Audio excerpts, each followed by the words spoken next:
আসসালামু আলাইকুম। ওয়ালাইকুম সালাম। কিন্তু আপনি কি এভাবে বেপরোয়াভাবে আমার সামনে দাঁড়িয়েছেন? আপনি আমাকে চিনতে পারলেন না? আমার জন্য তো আপনি 40 দিন নামাজ আদায় করে নিজেকে পরিবর্তন করেছেন। আসলে একটা কথা কি জানেন, আসলে আমি আপনার মুখটাও ভালো করে দেখি নাই। আপনাকে যে আমার ভালো লাগতো এটা সত্যি। এটাও সত্য যে আমি আপনার কথা শুনে 40 দিন নামাজ আদায় করেছি আর আল্লাহকে বুঝতে শিখেছি। আমি যেখানে শুক্রবার নামাজটাই ঠিকঠাকভাবে পড়তাম না, আর এখন বর্তমানে তাহাজ্জুদ নামাজও পড়ি। তোমার প্রতি যে আমার ভালোবাসা কাজ করত, এখন আমার কাছে মনে হচ্ছে সেই ভালোবাসাটা মহান আল্লাহ তাআলার প্রতি মুভ করে ফেলছে।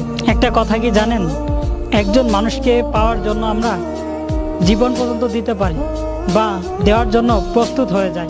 আমরা মানুষকে এতটাই ভালোবাসি, তারপরও এই মানুষগুলাই কোনো না কোনো এক সময় আমাদেরকে কষ্ট দেবেই। আর আপনি যদি মহান আল্লাহ তাআলার